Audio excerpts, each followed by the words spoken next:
Good morning all. आज सप्तम श्रेणी गद्य विभाग रे प्रथम क्लास प्रथम लाइव रामायण कथा प्रथम पद्य आमर सरी जाइए। एबे आमे रामायण कथा एक सुंदर विषय को जीवा पूर्व समस्त को कही रखे समस्त जदि ऑडियो वीडियो इत्यादि सबकि ठीक ठाक आसूची तेबे येस बोल लेख तेबे आमे विषय को प्रोसीड करवा। गुड मॉर्निंग ऑल समस्त को आउ थे शुभ सकाळ शुभेच्छा। जो मानू आसूची ठीक क्लियर ऑडियो आसुची वीडियो आसुची जो माने सुनिया एवं देखिया समर्थ होउचंदी से माने यस बोल लेख जहाँ द्वारा आमे नेक्स्ट विषय को आगेवा।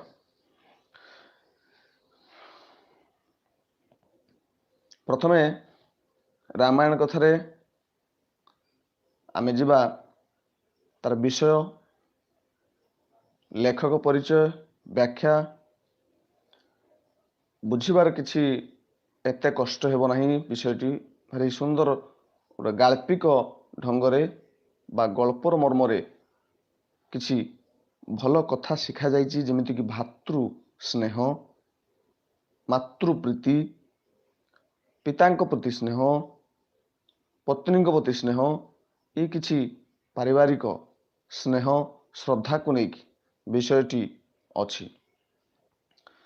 रामायण कथा साधारणतः गोटे किंबदंती आसी गोटे पुराण रू आसी रामायण रू आसी रामायण रो एक संक्षिप्त रूप कहले उचित हेबो। एहार लेखक बा स्रष्टा हेउचंती मधुसूदन राव। तांकू आमे भक्त कवि मधुसूदन राव बोली जानी थाउ। ओडिया साहित्यर आधुनिक जुगर आद्य काल से जड़े प्रमुख स्रष्टा। आधुनिक जुग मु आगर मध्य कही आउ थे कही रखुची जितेबाला ये जुग विषय कहवाक जाई मुझे कहवाक चाहे जे जेमिति भाव आम इतिहास रे पढ़ुचंती प्रस्तर जुग को पुणी दुई भाग विभक्त करा जायछि। पुरातन प्रस्तर जुग एवं नूतन प्रस्तर जुग या परे लौह जुग ब्रोंज जुग एमिति करके सब नुआ नुआ जुग आसी। जदि आम इंग्राजी रे कहवा हिस्ट्री को भाग करा जुग मध्य Paleolithic age Mesolithic age Neolithic age ये जो सब एज रे भाग करा जायछि। कारण पिला माननकु पढ़िया शिक्षार्थी माननकु पढ़िया सुविधा हे जाना सुविधा हे एक निर्दिष्ट पीरियड कथा बा निर्दिष्ट समय कथा को सहजरे मन रखिपारे एवं से निर्दिष्ट समय किछि कार्य हो चालीचलन हो आचार व्यवहार हो उत्कृष्टता प्रदान करिथिबा कथा गुडी को आखि सामना को नहीं एमिति एज भाग करा जाय थाए। सेहि भाव में जेतेबेले ओडिया साहित्य लेखा हला बा आरंभ होइतला सबु भाषार साहित्य अच्छी हिंदी भाषा हो बेंगली हो इंग्लिश हो सबु भाषार साहित्य अच्छी लिटरेचर सबुर अच्छी। सेमती ओडिया भाषा जेता लिटरेचर बा साहित्य आरंभ हैला सेतेबेले एही मध्य विभिन्न स्टेज दे गति करछि विभिन्न पाहाच दे गति करछि। जेमिति कि अनेक वर्ष पूर्वे जेतेबेले हमर ओडिया भाषा आज आमे जे कथा कहउचंती मु जेमिति कथा कहउची तुमे बहिरे जेमिति पढुच दिन थिला एमिति भाषा नथिला। अपभ्रंश भाषा किछि मिसिकी थिला पाली प्राकृत भाषा सब मिसिकी थिला संस्कृतर प्रभाव अधिका थिला।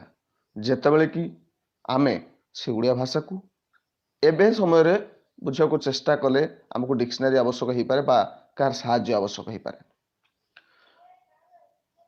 जो समय रे अधिकांश अपभ्रंश भाषा मिसिकी थिला संपूर्ण पाप ओडियार पूर्ण रूप प्रकाश पाई पारि नथिला से समय को चर्या जुग कहा जाउथिला। चर्या जुगर परवर्ती आसिला शाला जुग। शाला दास को जानी जे कि महाभारत रचना करथिले आदि कवि ओडिया भाषार आदि कवि बोली कहा जाए। से प्रथम लेखन चालना करथिले स्वयं संपूर्ण ओडिया भाषा रे। शाला जुग परे आसिला पंचसखा जुग जो पांच जन साधक थिले बलराम दास जगन्नाथ दास इत्यादि प्रमुख को नहीं ये पंचसखा जुग गठित होता। पंचसखा जुग परे परे एमती अनेक जुग ଆସିଛି, ରୀତି ଯୁଗ ଆସିଛି, ପ୍ରଗତି ଯୁଗ ଆସିଛି, ସବୁଜ ଯୁଗ ଆସିଛି, ସତ୍ୟବାଦୀ ଯୁଗ ଆସିଛି, ଆଧୁନିକ ଯୁଗ ଆସିଛି, ଉତ୍ତର ଆଧୁନିକ ଯୁଗ ଆସିଛି। ଏଇସବୁ କହିବାର ଅର୍ଥ କେବଳ ଯୁଗ ବିଷୟରେ, ଯୋଉ ଆଧୁନିକ ଯୁଗ କଥା କହିଲେ, ଆଧୁନିକ ଯୁଗର ଜଣେ ଆଦ୍ୟ କାଳର ସ୍ରଷ୍ଟା, এই ଆଧୁନିକ ଯୁଗ କଥାକୁ ବର୍ଣ୍ଣନା କରିବାକୁ ଯାଇ ସମ୍ୟକ ଜ୍ଞାନ ପ୍ରଦାନ କଲି, ଯାହାକି ତୁମେ ପରବର୍ତ୍ତୀ ସମୟରେ ଏହା କାମରେ ଲାଗିବ। ଯେତେବେଳେ ଏବେ ତୁମେ କ୍ଲାସ 7 ଅଛ, ଏତେ ଯେ ଆବଶ୍ୟକ ନାହିଁ ଓଡ଼ିଆ ସାହିତ୍ୟ ବିଷୟରେ ଜାଣିବା, ତଥାପି ତୁମକୁ କହିଦେଲି କାହିଁକିନା ପରବର୍ତ୍ତୀ କ୍ଲାସ ମାନଙ୍କରେ ଯେତେବେଳେ ଉପର ଉପରକୁ ତୁମେ କ୍ଲାସକୁ ଯିବ ପଢ଼ିକି, କ୍ଲାସ 8, 9, 10 ଇତ୍ୟାଦି ବା ଆହୁରି ଉପରକୁ ଯଦି ଓଡ଼ିଆ ଭାଷା ଉପରେ ତୁମେ ଗବେଷଣା ଆରମ୍ଭ କଲ ବା ପଢ଼ିଲ, ସେତେବେଳେ ଏ ଯୁଗ ନିହାତି ପଢ଼ିବ ଏବଂ ନିହାତି ଆବଶ୍ୟକ। ସେଥିପାଇଁ ଏକ ସମ୍ୟକ ସୂଚନା ଦେଲି, କାରଣ ତୁମ ମନ ଭିତରେ କିଛି ନା କିଛି ରହିଥିବ, ଯେତେବେଳେ ପରେ ତୁମେ ଏହାକୁ ଅଧିକ ମାତ୍ରାରେ ପଢ଼ିବ, ସହଜରେ ଜାଣିପାରିବ। ଏଗା ଯୁଗ ବର୍ତ୍ତମାନ ଆମେ ଜାଣିବା ଭକ୍ତ କବି ମଧୁସୂଦନ ରାଓ, ସେ ହେଉଛନ୍ତି ଆଧୁନିକ ଯୁଗର ଜଣେ ପ୍ରମୁଖ ସ୍ରଷ୍ଟା। ଆଧୁନିକ ଯୁଗ ଯେତେବେଳେ ଆସିଲା, ରାଧାନାଥ ରାୟଙ୍କୁ ଶୁଣିଥିବ, ସେହି ସମୟର ମଧ୍ୟ ମଧୁସୂଦନ ରାଓ ମଧ୍ୟ ଜଣେ ପ୍ରମୁଖ ସ୍ରଷ୍ଟା ଥିଲେ। ଭାରତୀୟ ଆଧ୍ୟାତ୍ମିକ ଦର୍ଶନ, ବୈଦିକ ଚିନ୍ତାଧାରା ଓ ଆଦର୍ଶର ପୁନଃ ପ୍ରତିଷ୍ଠା ପାଇଁ ବହୁ ପ୍ରବନ୍ଧ କବିତା ରଚନା କରି ସେ ଆମ ସାହିତ୍ୟକୁ ସମୃଦ୍ଧ କରିଛନ୍ତି। ସେ ଆମ ସାହିତ୍ୟରେ ତାଙ୍କ ଛାପ ଛାଡ଼ି ଯାଇଛନ୍ତି, ବିଶେଷ କରିକି ଆଧ୍ୟାତ୍ମିକ ଦର୍ଶନ କଥା କହିଛନ୍ତି, ଫିଲୋସଫିର କଥା, ସ୍ପିରିଚୁଆଲିଜିମର କଥା। କବିତା ବଳି ସେ ସୃଷ୍ଟି କରିଛନ୍ତି, ଅନେକ ପୁସ୍ତକ ଲେଖିଛନ୍ତି, ତା ମଧ୍ୟରୁ କବିତା ବଳି, ବସନ୍ତ ଗାଥା, ସାହିତ୍ୟ କୁସୁମ ଏବଂ ସାହିତ୍ୟ ପ୍ରସଙ୍ଗ ଇତ୍ୟାଦି ଲେଖକଙ୍କର ଜନପ୍ରିୟ ପୁସ୍ତକ। ଜନପ୍ରିୟ, ଜନ ହେଉଛି ଲୋକମାନଙ୍କର, ଲୋକମାନଙ୍କର ପ୍ରିୟ ଅର୍ଥାତ୍ ଆମମାନଙ୍କର ସବୁ ପ୍ରିୟ, ଆମେ ପଢ଼ିଛନ୍ତି ବା ଜାଣିଛନ୍ତି ବା ପଢ଼ିନଥିବା ପଢ଼ିବା। ତାଙ୍କ ରଚିତ ବର୍ଣ୍ଣବୋଧ ସହିତ ପ୍ରତ୍ୟେକ ଓଡ଼ିଆ ସୁପରିଚିତ। এইটাକୁ ମନେ ରଖିବ, ବିଶେଷ କରିକି ଯେ ଓଡ଼ିଆ ଭାଷାର ବେଦ ବୋଲି କୁହାଯାଏ ବର୍ଣ୍ଣବୋଧ। ଅର୍ଥାତ୍ ଯେତେବେଳେ ଓଡ଼ିଆ ଭାଷା ଜଣେ ଶିକ୍ଷିବାକୁ ଚେଷ୍ଟା କରେ, ସେ ନିଶ୍ଚିତ ଭାବରେ ପ୍ରଥମେ ବର୍ଣ୍ଣବୋଧ ସହିତ ପରିଚିତ ଥିବ। ବର୍ଣ୍ଣବୋଧରୁ ହିଁ ମଣିଷର ଓଡ଼ିଆ ଭାଷାର ବା ଓଡ଼ିଆ ଜାତିର ଜ୍ଞାନର ଉଦୟ ସେଇ ପୁସ୍ତକରୁ ହିଁ ହେଇଛି, ଯାହାକି ବର୍ଣ୍ଣବୋଧ ଥିଲା, ପରେ ପରେ ଏହାକୁ ଛବିଳ ବର୍ଣ୍ଣବୋଧ ନାମରେ କରାଯାଇଛି। ଯାହା ବି ହଉ, ସେଇ ବର୍ଣ୍ଣବୋଧ ହେଉଛି ପ୍ରଥମ ମଧୁସୂଦନ ରାଓ ଏହି ବର୍ଣ୍ଣବୋଧ ରଚନା କରିଥିଲେ। ବର୍ତ୍ତମାନ ଆମେ ଯିବା, ଏବେ ମଧୁସୂଦନଙ୍କ ବିଷୟରେ ଆମେ ଜାଣିଗଲେ, ବର୍ତ୍ତମାନ ଆମେ ଯିବା ଏଇ ଯେଉଁ ରାମାୟଣରେ ଆମେ କ'ଣ କ'ଣ ଶିକ୍ଷା ମଧ୍ୟ ଜାଣିଗଲେ। ତ ଏବେ ଆମେ ସେ ବିଷୟକୁ ଯିବା, ଏବଂ ବିଷୟରେ ବିଶେଷ କିଛି କଠିନ ଶବ୍ଦ ନାହିଁ, ବୁଝିବାର ମଧ୍ୟ କିଛି ନାହିଁ। ଏହା ପ୍ରବନ୍ଧ ନୁହଁ, ପ୍ରବନ୍ଧ ହେଲେ କେତେ ସୁନ୍ଦର ଭାବରେ ତୁମକୁ ବୁଝିବାକୁ ପଡ଼ିଥାନ୍ତା, ତୁମେ ମଧ୍ୟ ବୁଝିଥାନ୍ତ। ଏହା ଗଳ୍ପ ଭଳି ସୁନ୍ଦର ଭାବରେ ମନେ ରହିଯିବ, ଟିକେ ଧ୍ୟାନ ଦେଇକି ଶୁଣିଲେ ମନେ ରହିଯିବ। ତଥାପି ଯେତେବେଳେ ଯାହା ପଚାରିବା କଥା ମୋତେ ପଚାରିବ ସେଇଥିରେ ଚାର୍ଟରେ, କିନ୍ତୁ ମୁଁ ଦେଖିପାରୁନାହିଁ, ପ୍ରଥମରୁ କହିଦେଉଛି, କେଉଁଦିନ ଦେଖିପାରୁଛି କେଉଁଦିନ ଦେଖିପାରୁନାହିଁ ମୁଁ କହିଦେଉଛି। ଚାର୍ଟରେ ମୁଁ ଦେଖିପାରୁନାହିଁ ବର୍ତ୍ତମାନ ପାଇଁ, ଲାଇଭ୍ ଚାଲିଥିଲା ବେଳେ ତୁମେ ମୋତେ ପଚାରି ପାରିବ, ମୁଁ ପରେ ତାର ଉତ୍ତର ଦେବି। ବର୍ତ୍ତମାନ ଆମେ ଯିବା, ଭାରତ ବର୍ଷରେ ଅଯୋଧ୍ୟା ନାମର ଗୋଟିଏ ନଗରୀ ଅଛି।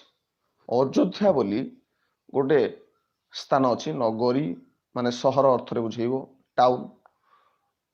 ସେଠାରେ ଅତି ପ୍ରାଚୀନ କାଳରେ ଦଶରଥ ନାମର ଜଣେ ରାଜା ଥିଲେ। ସେଇଠାରେ ଅଯୋଧ୍ୟାରେ ପ୍ରାଚୀନ କାଳରେ, କିମ୍ବଦନ୍ତୀ କହେ, ପୁରାଣ କହେ, ବହୁ ପୁରାତନ କାଳରେ, ପ୍ରାଚୀନ ଅର୍ଥାତ୍ ପୁରାତନ, ଯଦି ପ୍ରାଚୀନର ବିପରୀତ ଶବ୍ଦ ଆମେ ଦେଖିବା ତାହେଲେ ହେବ ନୂତନ। ଯୋଉଗୁଡ଼ାକ ମୁଁ କହିଦେଉଛି ସେଗୁଡ଼ା ଲେଖି ନେଇପାରିବ। ପ୍ରାଚୀନର ବିପରୀତ ହେବ ନୂତନ। ଦଶରଥ ନାମରେ ଜଣେ ରାଜା ଥିଲେ, ତାହାଙ୍କର 3 ରାଣୀ ଥିଲେ। ଜଣେ ରାଜା ଥିଲେ, ସିଧାସଳଖ ଭାବରେ ମନକୁ ପ୍ରଶ୍ନ ଆଣିବ, ଜଣେ କ୍ୟାରେକ୍ଟର ବା ଜଣେ ଚରିତ୍ର, ଜଣେ ରାଜା, ତାଙ୍କର ନାମ ଥିଲା ଦଶରଥ। ତାହାଙ୍କର 3 ରାଣୀ ଥିଲେ, 3 ଜଣ ପତ୍ନୀ ତାଙ୍କର ଥିଲେ, 3 ଜଣ ରାଣୀ ତାଙ୍କର ଥିଲେ। ପୂର୍ବେ ବହୁ ପତ୍ନୀ ବିବାହ ପ୍ରଚଳିତ ଥିଲା, ସେଥିପାଇଁ ଏଥିରେ ମଧ୍ୟ ବର୍ଣ୍ଣିତ ଅଛି ଯେ ରାଜା ଦଶରଥ 3 ଜଣ ରାଣୀକୁ ବିବାହ କରିଥିଲେ। ତାଙ୍କର ନାମ ହେଉଛି ଯଥାକ୍ରମେ କୌଶଲ୍ୟା, କୈକେୟୀ ଓ ସୁମିତ୍ରା। ଏହାକୁ ପର୍ଯ୍ୟାୟକ୍ରମେ ତମେ ମନେ ରଖିବ। ଜ୍ୟେଷ୍ଠ ରାଣୀ ହେଉଛନ୍ତି କୌଶଲ୍ୟା, ଅର୍ଥାତ୍ ଯିଏକି ସବୁଠୁ ବଡ଼, ମନେ ରଖିବ ଏଗୁଡ଼ାକ। କୈକେୟୀ ହେଉଛନ୍ତି ମଧ୍ୟମା ରାଣୀ ବା ଦ୍ୱିତୀୟ, ଓ ସୁମିତ୍ରା ହେଉଛନ୍ତି ଶେଷ ରାଣୀ ବା କନିଷ୍ଠ ରାଣୀ। ଜ୍ୟେଷ୍ଠା, ମଧ୍ୟମା ଏବଂ କନିଷ୍ଠ ରାଣୀ। ଏ ମଧ୍ୟରେ ଦେଇଛି। ଏ ମଧ୍ୟରେ ଜ୍ୟେଷ୍ଠା ରାଣୀ କୌଶଲ୍ୟାଙ୍କର ପୁତ୍ର ଥିଲେ ରାମଚନ୍ଦ୍ର। 3 ଜଣ ରାଣୀଙ୍କର ସର୍ବମୋଟ 4 ଜଣ ପୁତ୍ର ଥିଲେ। ପ୍ରଥମ ହେଉଛି ଯିଏ ବଡ଼ ସୁମିତ୍ରା। ସୁମିତ୍ରାଙ୍କର ପୁତ୍ର ଥିଲେ ପ୍ରଥମ ପୁତ୍ର ହେଉଛି ଯିଏ କୌଶଲ୍ୟା, ତାଙ୍କର ପୁତ୍ର ଥିଲେ ରାମଚନ୍ଦ୍ର। ଦ୍ୱିତୀୟ ରାଣୀ ଯେ ମଧ୍ୟମ ରାଣୀ କୈକେୟୀଙ୍କର ପୁତ୍ର ଥିଲେ ଭରତ ଏବଂ ଲକ୍ଷ୍ମଣ। କୈକେୟୀଙ୍କର ପୁତ୍ର ଥିଲେ ଭରତ କେବଳ। କନିଷ୍ଠା ରାଣୀ ସୁମିତ୍ରାଙ୍କର ଥିଲେ ଲକ୍ଷ୍ମଣ ଏବଂ ଶତ୍ରୁଘ୍ନ। ଏ 4 ଜଣ ହେଇଗଲେ। ଲକ୍ଷ୍ମଣ ରାମଙ୍କର ଏକାନ୍ତ ଅନୁଗତ ଥିଲେ। ଯେଉଁ ଆମେ ଜାଣିଲେ ଯେଉଁ ଲକ୍ଷ୍ମଣ ଥିଲେ ସେ ଥିଲେ ସୁମିତ୍ରାଙ୍କର ପୁତ୍ର, ସବୁଠାରୁ କନିଷ୍ଠ ରାଣୀଙ୍କର ପୁତ୍ର, ଏବଂ ରାମ ଜ୍ୟେଷ୍ଠ ରାଣୀଙ୍କର ପୁତ୍ର। ତାଙ୍କ ଭିତରେ ଭଲ ପାଇବା ସ୍ନେହ ଅତୁଟ ଥିଲା। ଏମିତି ନୁହେଁ କି ଅନ୍ୟମାନଙ୍କ ଭିତରେ ନଥିଲା, ଅନ୍ୟମାନଙ୍କ ଭିତରେ ଥିଲା, କିନ୍ତୁ ଏହାଙ୍କ ମଧ୍ୟରେ ଅତ୍ୟନ୍ତ ବନ୍ଧୁତା, ସ୍ନେହପୂର୍ଣ୍ଣ ଭାବ, ସୌହାର୍ଦ୍ଦ୍ୟପୂର୍ଣ୍ଣ ଭାବ ସୃଷ୍ଟି ହୋଇଥିଲା। ବେଳେବେଳେ ଏମିତି ହେଇଯାଏ, ଦେଖିବ ଆମେ ଯଦି ସିନେମା ଦେଖୁଛନ୍ତି ସେଥିରେ ଅନେକ ସିନେ ଷ୍ଟାର ଅଛନ୍ତି ବା ହିରୋ ଅଛନ୍ତି ବା ଆକ୍ଟର ଅଛନ୍ତି, ସମସ୍ତେ ଭଲ କରୁଥିବେ, ହେଲେ ବି ଆମକୁ କୌଣସି ନା କୌଣସି ଜଣେ ହିରୋ ଅତି ଭଲ ଲାଗୁଥିବେ। ତାର କାହିଁକି ନା ତାର ହୁଏତ ଡାଇଲଗ, ତାର କଥାବାର୍ତ୍ତା, ତାର ଫିଜିକ୍, ତାର ଯେଉଁ ଶାରୀରିକ ଚେହେରା କହିପାରିବା, ଏ ସବୁ ଆମକୁ ଆକୃଷ୍ଟ ଅଧିକ କରୁଥିବ। ସେଇଭଳି ଭାବରେ ଏଠି 4 ଜଣଙ୍କ ଭିତରେ ଭଲ ସମ୍ପର୍କ ଥିଲା, ବହୁତ ଭଲ ଆଟାଚମେଣ୍ଟ ଥିଲା ସମସ୍ତଙ୍କ ଭିତରେ। କିନ୍ତୁ ଲକ୍ଷ୍ମଣ ରାମଙ୍କ ପ୍ରତି ଅଧିକ ଅନୁଗତ ଥିଲେ, ଅଧିକ ପ୍ରିୟ ଥିଲେ, ଏକାନ୍ତ ଅନୁଗତ ପ୍ରିୟ। ଏବଂ ଶତ୍ରୁଘ୍ନ ଭରତଙ୍କର ଅତିଶୟ ଅନୁଗତ ଥିଲେ। ଶତ୍ରୁଘ୍ନ କ'ଣ ଥିଲେ ନା ଭରତଙ୍କର ଅନୁଗତ ଥିଲେ। ସେଇଭଳି 4 ଭାଇଙ୍କ ମଧ୍ୟରେ ଗଭୀର ସ୍ନେହ ଥିଲା ଏବଂ ରାମଙ୍କୁ ସମସ୍ତେ ଅତ୍ୟନ୍ତ ସ୍ନେହ ଓ ଭକ୍ତି କରୁଥିଲେ। ସେ 3 ଜଣ ଯାକ ବା 3 ଭାଇ ଯାକ ଯେହେତୁ ବଡ଼ ଭାଇ, ଜ୍ୟେଷ୍ଠ ଭ୍ରାତା, ରାମଙ୍କୁ ସମସ୍ତେ ଅକୁଣ୍ଠ ଚିତ୍ତରେ ଭକ୍ତି କରୁଥିଲେ। ରାଜା ଦଶରଥ କ୍ରମେ ବୃଦ୍ଧ ହୋଇ ପଡ଼ିବାରୁ ସେ ଧୀରେ ଧୀରେ ରାଜା କ୍ରମେ ବୃଦ୍ଧ ହୋଇ ପଡ଼ିଲେ। ବୃଦ୍ଧର ଲିଙ୍ଗ ପରିବର୍ତ୍ତନ କଲେ ବୃଦ୍ଧା ହେବ। ବୃଦ୍ଧ ମାନେ ବୟସ୍କ ବା ବୁଢ଼ା, ବୃଦ୍ଧା ମାନେ ବୟସ୍କା ବା ବୁଢ଼ୀ। ବୃଦ୍ଧ ହୋଇ ପଡ଼ିବାରୁ ସେ ରାମଙ୍କୁ ରାଜ୍ୟ ଦେଇ ଅବସର ଗ୍ରହଣ କରିବା ପାଇଁ ସଂକଳ୍ପ କଲେ। ଯେତେବେଳେ ସେ ବୃଦ୍ଧ ହୋଇ ପଡ଼ିଲେ, ବୁଢ଼ା ହୋଇ ଆସିଲେ, ସେତେବେଳେ ପୁରାତନ ପ୍ରଥା ପରମ୍ପରା ଅନୁଯାୟୀ ଯେତେବେଳେ ଜଣେ ରାଜା ନିଜ ରାଜଗାଦି ବା ରାଜ ସିଂହାସନ ତ୍ୟାଗ କରେ ବା ତାଙ୍କର ପରେ ପରେ ରାଜସିଂହାସନର ଅଧିକାର ଥାଏ କେବଳ ବଡ଼ ପୁଅର ବା ଜ୍ୟେଷ୍ଠ ପୁତ୍ରର। ପରିବାରର ଜ୍ୟେଷ୍ଠ ପୁତ୍ର ଯିଏ ହୋଇଥାଏ ସିଏ ତାର ରାଜସିଂହାସନ ଉପରେ ଅଧିକାର ଅଧିକ ଥାଏ। ବେଳେବେଳେ ଏଥିପାଇଁ ଇତିହାସରେ ବହୁତ ଯୁଦ୍ଧ ମଧ୍ୟ ଲାଗିଛି। ଏହି ରାଜସିଂହାସନ ପ୍ରାପ୍ତି ପାଇଁ ବେଳେବେଳେ ସାନମାନେ ସେମାନେ ମଧ୍ୟ ଅତି ଉତ୍କଣ୍ଠିତ ହୋଇ ଉଠନ୍ତି, ଅତି ଉଲ୍ଲସିତ ହୋଇ ଉଠନ୍ତି, ଲୋଭାନ୍ୱିତ ହୋଇ ଉଠନ୍ତି ଯେ କେବଳ ବଡ଼ ଭାଇ କାହିଁକି, ଆମେ ମଧ୍ୟ ରାଜ୍ୟ ଶାସନ କରିବା, ଆମେ ମଧ୍ୟ ରାଜା ହେବା। ସମସ୍ତଙ୍କର ଶାସନ ପ୍ରତି ଲୋଭ ଥାଏ। ସେଥିପାଇଁ ଅନ୍ୟମାନେ ମଧ୍ୟ ବେଳେବେଳେ ଆକର୍ଷିତ ହୋଇଯାଆନ୍ତି ଏହି ଆସନ ପାଇଁ, ରାଜ ସିଂହାସନ ପାଇଁ, ରାଜ ମୁକୁଟ ପାଇଁ, ରାଜ୍ୟକୁ ଶାସନ କରିବାର ଇଚ୍ଛାରେ। ସେଥିପାଇଁ ସେମାନଙ୍କ ମଧ୍ୟରେ ଯୁଦ୍ଧ ହୋଇଥାଏ। ଆମେ ମହାଭାରତ ଦେଖିବା, ମହାଭାରତରେ ସେମିତି ଯୁଦ୍ଧ ହୋଇଛି ପରସ୍ପର ଭାଇ ଭାଇମାନଙ୍କ ସହିତ, କୁରୁବଂଶ ସହିତ ପଣ୍ଡୁବଂଶ ବା ପାଣ୍ଡବମାନଙ୍କ ସହିତ କୌରବର ଘମାଘୋଟ ଲଢ଼େଇ ହେଇଛି। ତାହା ହିଁ ମହାଭାରତ, ସେଇ ସିଂହାସନ ପାଇଁ, ଯୁଦ୍ଧ ପାଇଁ। ଆମେ ଯଦି ଅଶୋକଙ୍କ କଥା ଦେଖିବା, ଅଶୋକଙ୍କ ଶୁଣିଥିବ, ଅଶୋକ ଦ ଗ୍ରେଟ୍ ଶୁଣିଥିବ ଆମେ, କଳିଙ୍ଗ ଯୁଦ୍ଧ ଯେଉଁ କଳିଙ୍ଗ ୱାର କଥା ଜାଣିଥିବା ଆମେ। ଅଶୋକଙ୍କର ପିତାଙ୍କ ନାମ ଥିଲା ବିନ୍ଦୁସାର। ଅଶୋକଙ୍କର ପିତାଙ୍କ ନାମ ଥିଲା ବିନ୍ଦୁସାର। ବିନ୍ଦୁସାରଙ୍କର ପିତାଙ୍କ ନାମ ଥିଲା ଚନ୍ଦ୍ରଗୁପ୍ତ ମୌର୍ଯ୍ୟ। ଚନ୍ଦ୍ରଗୁପ୍ତ ମୌର୍ଯ୍ୟଙ୍କୁ ପ୍ରଥମେ ଚାଣକ୍ୟ ଆଣିଥିଲେ ତାଙ୍କୁ ନନ୍ଦ ବଂଶକୁ ପରାସ୍ତ କରିବା ନିମନ୍ତେ। ପାଠ ପଢ଼ୁ ପଢ଼ୁ ଆମେ ଓଡ଼ିଆ ସାହିତ୍ୟ ଭିତରେ ଅନେକ କଥା ଲିଙ୍କ ଥାଏ। ପଢ଼େଇଲା ବେଳେ ଅନେକ କଥା ମନକୁ ଆସେ, ତୁମକୁ କହିବାକୁ ପଡ଼େ। ଆହୁରି ଅନେକ କଥା କ୍ଲାସରେ କହି ହୁଅନ୍ତା, ଯେହେତୁ ଅନଲାଇନରେ ତୁମକୁ କହି ହେଉନାହିଁ, କାରଣ କ୍ଲାସରେ ନିଶ୍ଚିତ ଭାବରେ ପିଲା ଏଥିରେ ଇଣ୍ଟରାକ୍ଟିଭ ଅଧିକ ରୁହନ୍ତେ, ସେମାନେ ପଚାରନ୍ତେ ଅଧିକ ଆକ୍ଟିଭ ହେଇକି, ଯାହା ଏଇଠି ସମ୍ଭବ ହେଉନାହିଁ। ତଥାପି ମୁଁ ଯେତେ ସମ୍ଭବ ଅନ୍ୟ ସହିତ ଲିଙ୍କ କରିକି ମଧ୍ୟ ବହୁତ କଥା କହୁଛି, ସେଗୁଡା ସବୁ ମନେ ରଖିବ। ଯାହା ବି କୁହାଯାଉଛି କ୍ଲାସ୍ ଭିତରେ ସବୁକିଛି ଜ୍ଞାନ ଭିତରେ ଜ୍ଞାନର ପରିସୀମା ଭିତରେ ଆସୁଛି, ସବୁକିଛି ମନେ ରଖିବାର ଯୋଗ୍ୟ। ତେବେ ସେଠି ମଧ୍ୟ ଅଶୋକ ଯେତେବେଳେ ରାଜସିଂହାସନ ପ୍ରାପ୍ତି ହେଲେ ବିନ୍ଦୁସାରଙ୍କ ପରେ ପରେ, ସେତେବେଳେ ମଧ୍ୟ ଯୁଦ୍ଧ ଲାଗିଥିଲା। ଅଶୋକ ସହଜରେ ରାଜସିଂହାସନ ପ୍ରାପ୍ତି କରିପାରିନଥିଲେ। ସେ ମଧ୍ୟ ତାଙ୍କର ଅନେକ ଭାଇଙ୍କୁ ହତ୍ୟା କରି ତାଙ୍କ ରକ୍ତରେ ହୋଲି ଖେଳି ସେ ସିଂହାସନ ପ୍ରାପ୍ତି ହୋଇଥିଲେ। କାହିଁକି ହେଇଥିଲେ, କ'ଣ ହେଇଥିଲେ, ସେଇଟା ପଛ କଥା, ସେ ଇତିହାସକୁ ପଳେଇଯିବା। ଆମେ କେବଳ କହିବା ଯେ ଇତିହାସରେ ଅନେକ ଉଦାହରଣ ଅଛି ଯୋଉଥିରେ ସିଂହାସନ ପାଇଁ ବାପ ପୁଅଙ୍କ ଭିତରେ ଲଢ଼େଇ ହେଇଛି, ଭାଇ ଭାଇ ଭିତରେ ଲଢ଼େଇ ହେଇଛି, ଆସନ ଆଉ ଶାସନ ପାଇଁ ଲଢ଼େଇ ସବୁବେଳେ ରହିଛି, ଏବେ ବି ରହିଛି। ସେତେବେଳେ କିନ୍ତୁ ଦଶରଥ ସ୍ଥିର କଲେ, ଯେତେବେଳେ ସେ ବୃଦ୍ଧ ହୋଇ ଆସିଲେ, ସ୍ଥିର କଲେ ଯେ ତାଙ୍କର ବଡ଼ ପୁଅ ରାମଙ୍କୁ ରାଜ୍ୟ ଦେଇକି ସେ ଅବସର ଗ୍ରହଣ କରିବେ। ଅବସର ହେଉଛି ନିଜ କାମରୁ ବିରତି, ଅବସର ବିରତି ନେବା, ବିରତ ହେଇଯିବା, ବିରତି ନେବା। ନିଜେ ଏତେ ବର୍ଷ ଧରି ସେ ଶାସନ କରି ଆସୁଛନ୍ତି, ଥକି ଗଲେଣି, ସେ ତାଙ୍କର ଆସନ ଭାରକୁ ରାମଙ୍କୁ ଦେବା ପାଇଁ ଚାହିଁଲେ। ସଂକଳ୍ପ କରିବା ଅର୍ଥ ପ୍ରତିଜ୍ଞା କରିବା। ରାମଙ୍କୁ ରାଜା କରିବା ପାଇଁ ନାନା ଆୟୋଜନ ହେବାକୁ ଲାଗିଲା, ଅନେକ ଆୟୋଜନ ହେଲା ରାମଙ୍କୁ ରାଜା କରିବା ପାଇଁ। ଆୟୋଜନ ମାନେ ବୁଝିପାରୁଛ, ବିଭିନ୍ନ ଆରେଞ୍ଜମେଣ୍ଟ, ଯାହାକୁ ଇଂଲିଶରେ କୁହାଯାଏ ଆରେଞ୍ଜମେଣ୍ଟ, ବିଭିନ୍ନ ପ୍ରକାର କାର୍ଯ୍ୟର ଯୋଜନା କରାଗଲା, କ'ଣ କ'ଣ କରାଯିବ ସବୁ ବିଭିନ୍ନ ବ୍ୟବସ୍ଥା କରାଗଲା, ତାହା ହେଉଛି ଆୟୋଜନ। ଖାଲି ଆମେ କହିଦେଲେ ତ ରାଜା ହେଇଯିବେନି, ତାଙ୍କ ପାଇଁ ଗୋଟେ ରାଜ୍ୟ ଅଭିଷେକ ହୁଏ। ରାଜ୍ୟ ଅଭିଷେକ ମାନେ ଯେମିତି କିଛି ଆମେ ଗୋଟେ ଶୁଭ କାମ କରିବା ପୂର୍ବରୁ ଆମେ ଅନେକ ସମୟରେ ଦେଖିଥିବ, ଆମେ ସବୁ ଫିତା କାଟିଥାନ୍ତି, ଯେ ଡୋର ରୁମ୍ରେ ଫିତା କାଟିଥାନ୍ତି, ବା ଏମିତି ଆଉ କିଛି କରିଥାନ୍ତି, ନୂଆ ପ୍ରକାର କାମ, କିଛି ଦୀପ ବି ଜଳେଇଥାନ୍ତି, କିଛି ପୂଜା ପାଠ କରିଥାନ୍ତି, ବା କେମିତି କ'ଣ ନୂଆ ନୂଆ ସବୁ କରାଯାଏ। ଯେତେବେଳେ କିଛି ନୂଆ କାର୍ଯ୍ୟ ଆରମ୍ଭ ହୁଏ, ଶୁଭାରମ୍ଭ କରାଯାଏ, ସେତେବେଳେ ଆମେ ଆମର ନିଜର ବୈଦିକ ପରମ୍ପରା ଅନୁଯାୟୀ ଆମେ ତାକୁ ଶୁଭ ଉନ୍ମୋଚନ କରିଥାନ୍ତି। ସେଇଭଳି ଭାବରେ ଆମେ ବିବାହ ଯେମିତି କରାଯାଏ, ସାଧାରଣତଃ ଆମେ ତ ଯାଆନ୍ତେ ବିବାହ କରି ପଳେଇ ଆସନ୍ତି, କିନ୍ତୁ ସେଠି ମଧ୍ୟ ଦେଖାଯାଉଛି ଅନେକ ବ୍ୟସନ ବା ଉତ୍ସବ କରାଯାଉଛି। କେବଳ ଆମେ ବିବାହ କରିବାକୁ ଯିବା ବେଳେ ସିଧାସଳଖ ଯାଇ ବିବାହ ହେଇପାରୁନି।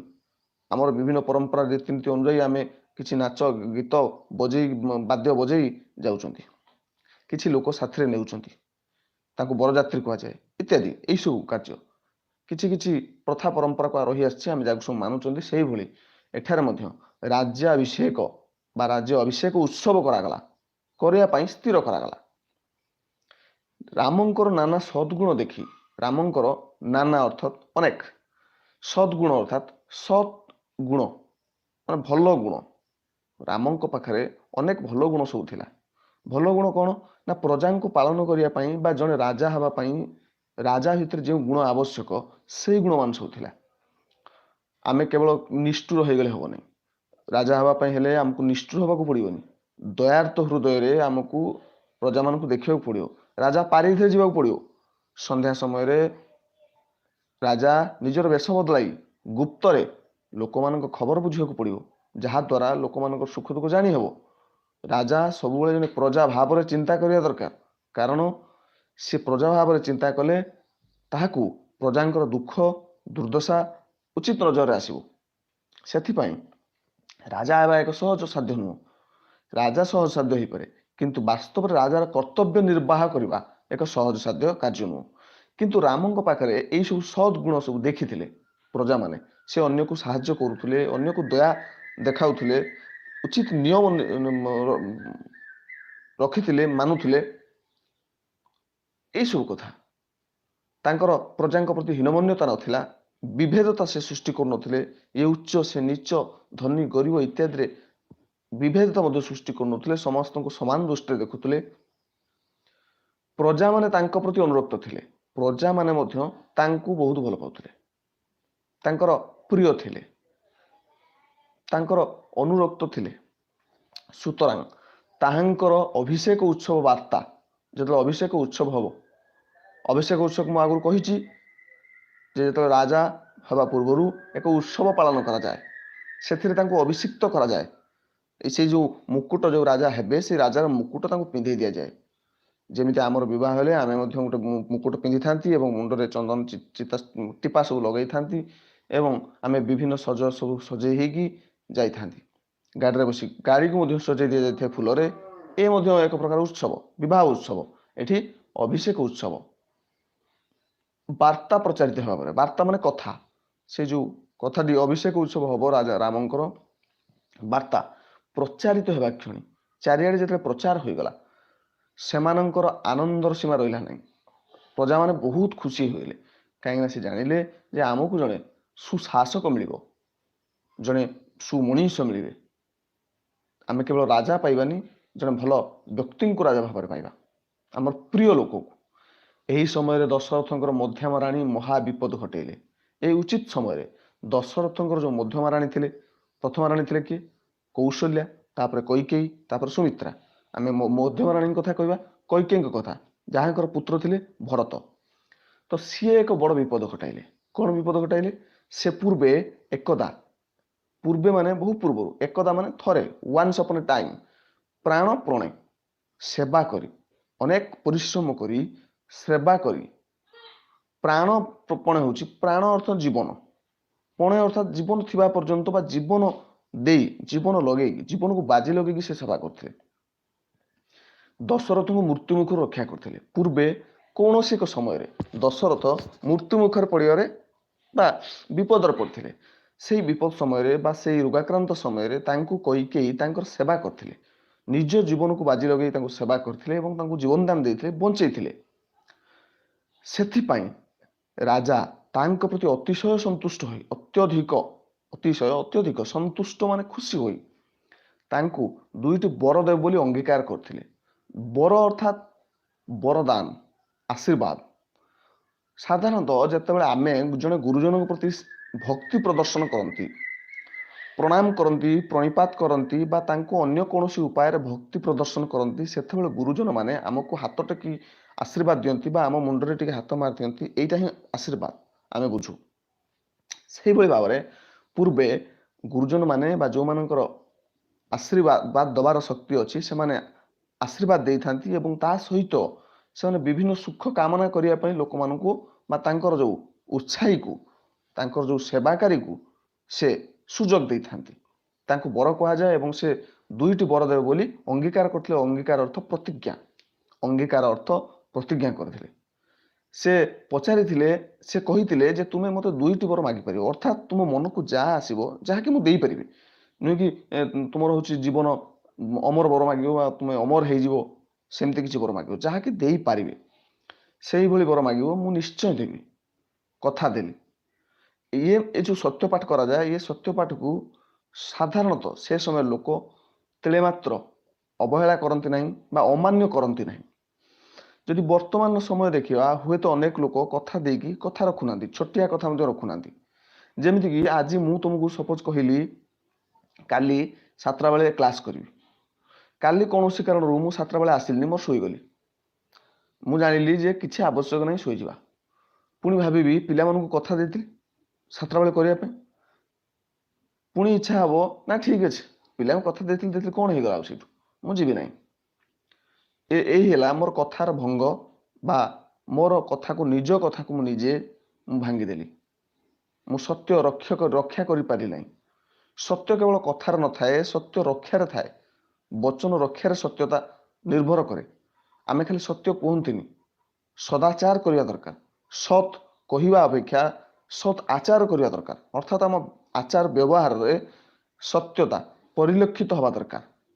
ସେଇଭଳି ଭାବରେ ପୂର୍ବେ ରାଜାମାନେ ଯେଉଁ କଥା ଦେଉଥିଲେ, ସେ ତାଙ୍କ କଥାକୁ ବା ଅଙ୍ଗୀକାର କରୁଥିଲେ, ସେ କଥାକୁ ସେମାନେ ରଖିବା ପାଇଁ ଶତଗୁଣ ପ୍ରଚେଷ୍ଟା କରୁଥିଲେ। ସେଥିପାଇଁ ସେଇ ସମୟରେ କୈକେୟୀ ଆଜି ଯାଏ କୌଣସି ବର ମାଗିନଥିଲେ। ତାଙ୍କୁ ଯେଉଁ ବର ପ୍ରଦାନ କରିବେ ବୋଲି କଥା ଦେଇଥିଲେ, ସେ କିନ୍ତୁ କୈକେୟୀ ମାଗିନଥିଲେ ସେ ବର।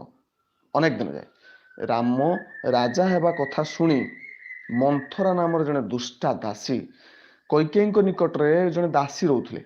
ଦାସୀ ଅର୍ଥ ଯିଏଙ୍କର ମହାରାଣୀଙ୍କର ବା ରାଜଜେମାଙ୍କର ସେବା କାର୍ଯ୍ୟ ପାଇଁ ଜଣେ ଜଣେ ଝିଅ ଥାନ୍ତି, ଜଣେ ଜଣେ ବାଳିକା ସେ ତାଙ୍କ ପାଖରେ ଅବସ୍ଥାନ କରନ୍ତି ଏବଂ ତାଙ୍କୁ ରାଜ ପରିଷଦ ପକ୍ଷରୁ ବା ରାଜ କର୍ମଚାରୀ ରୂପେ ଘୋଷିତ କରାଯାଇଥାଏ। ତାଙ୍କୁ ଦାସୀ ବୋଲି କୁହାଯାଏ। ତାଙ୍କୁ ଦରମା ମଧ୍ୟ ମିଳୁଥାଏ। ସେମାନେ ରାଣୀଙ୍କର ବିଭିନ୍ନ ସେବା କାର୍ଯ୍ୟରେ ନିୟୋଜିତ ହୋଇଥାନ୍ତି।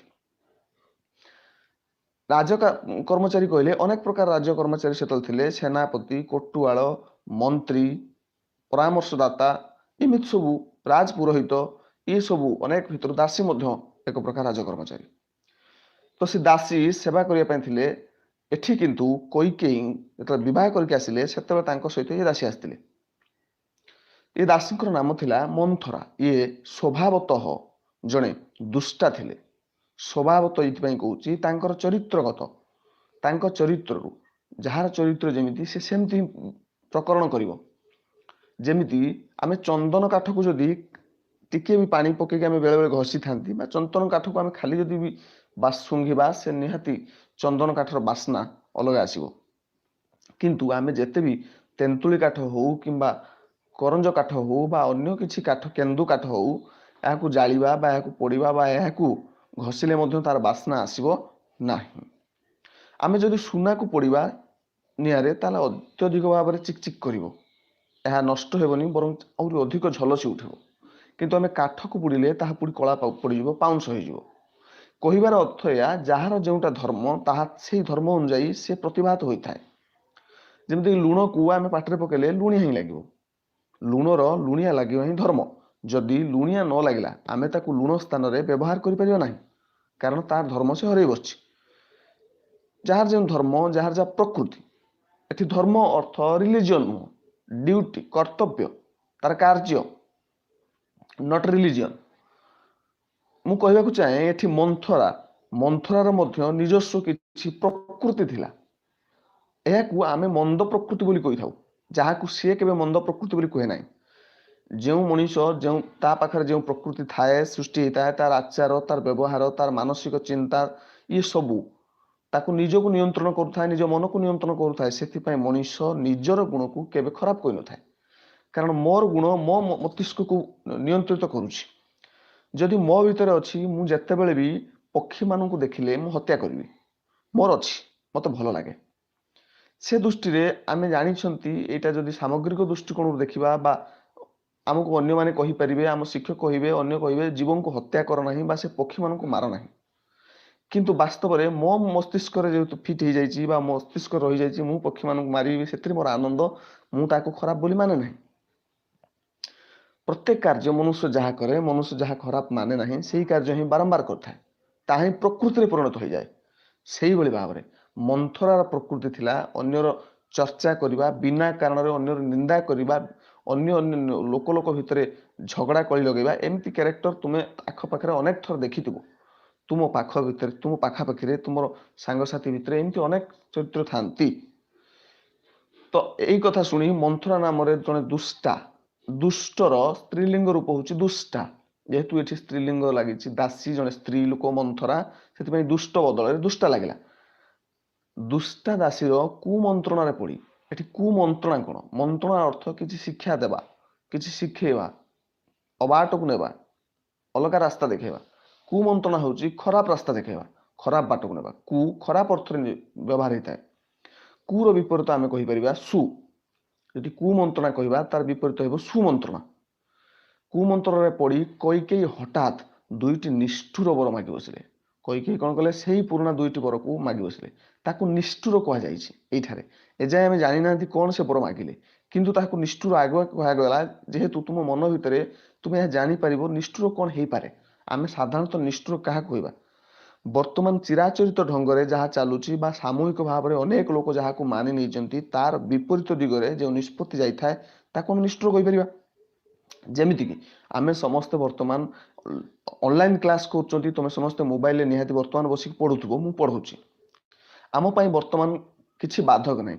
ବଡ଼ ବାଧକ ହେଉଛି ଇଣ୍ଟରନେଟ୍ କନେକ୍ସନ।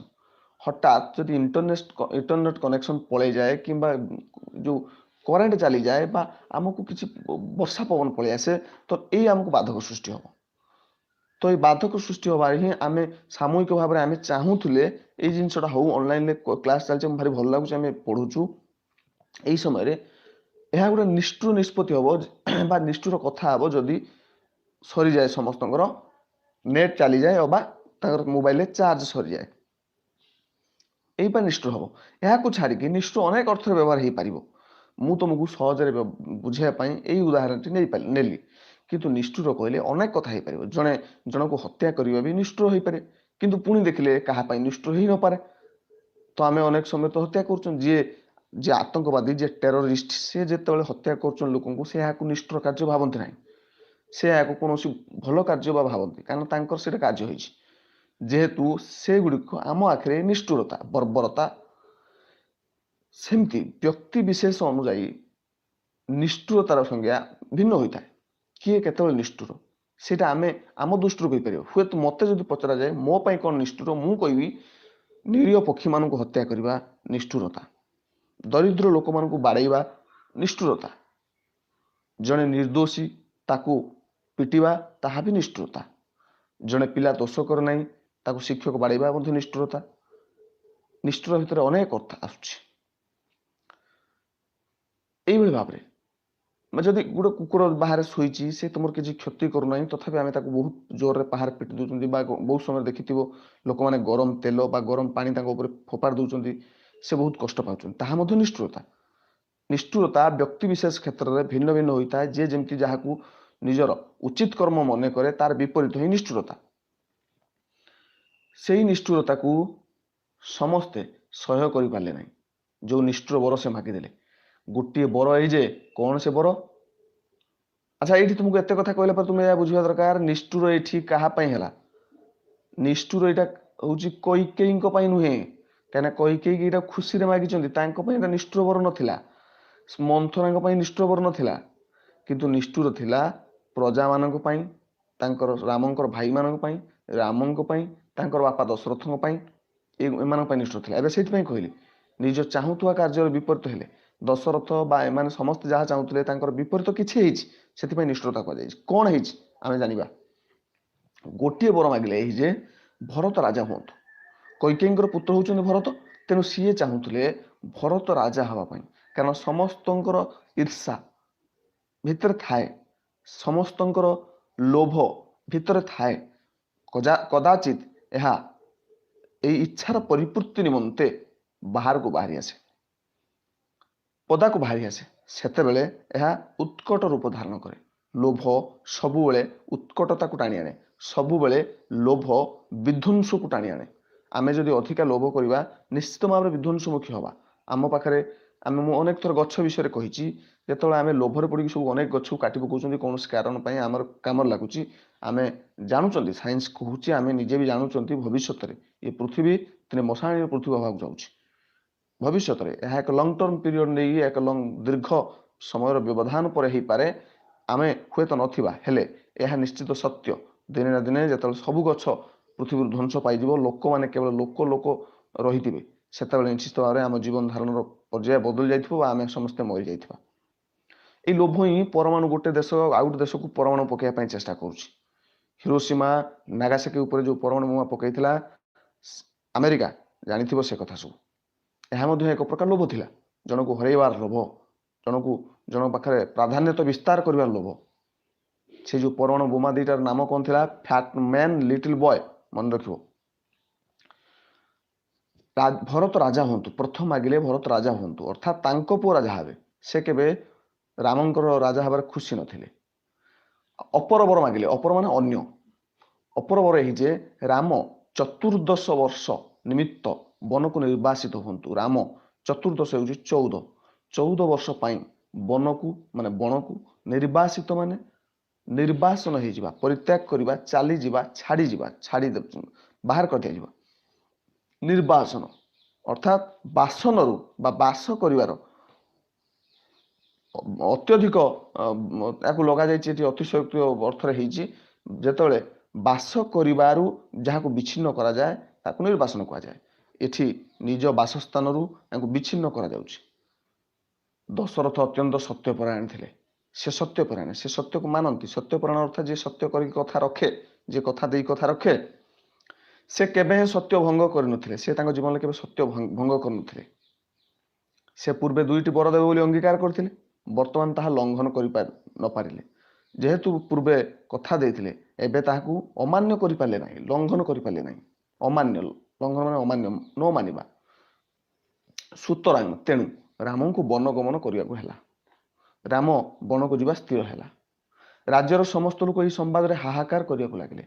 जो समस्त लोक शुणिले से दुखरे चिंतार हाहाकार करने लगे। ये हाहाकार अर्थ दुखरे आर्तचित्कार करवा। समस्ते एकाठी हुई चित्कार करनुथिले, मन भीतर एक विलाप सृष्टि होता। शब्द से विलाप जदि सृष्टि न कर हृदय एक विलाप सृष्टि करते। मनुष्य विलाप दुई प्रकार सृष्टि करें। आम हृदय करती मनरू करती केमिति जितेबले आमर कौन गोटे बड़ क्षति हो जाऊँगी, बड़ कथा आम शुणी दौरान हठात गोटे दुसंवाद आम कान में बाजुची, से आम छोट पिला जो मैंने कांदी पकाउछंती, चित्कार कर पकाउछंती, हेले गोटे बड़ लोकटे जड़े घर पुरुष तुम बापा जेजेबापा बा आउ कई होउछंती से हठात कांदी पकाती ना, तांकर लुह बही आसे ना, किंतु तथापि हृदय रे कौन सी जगार एक विलाप सृष्टि हुए, क्रंदन सृष्टि हुए, मन दुख हुए, से शुणिक दुख करती किंतु देखाती नहीं, से शब्द करती, से निशब्द से कांदी पारती। से भाव में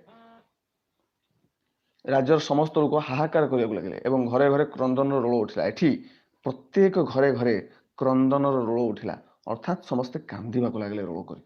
मुझे कहली दी प्रकार, प्रथम कथा कहली कि हृदय दुख प्रकाश करती, कि कांदी जोर चित्कार कर दुख प्रकाश कर।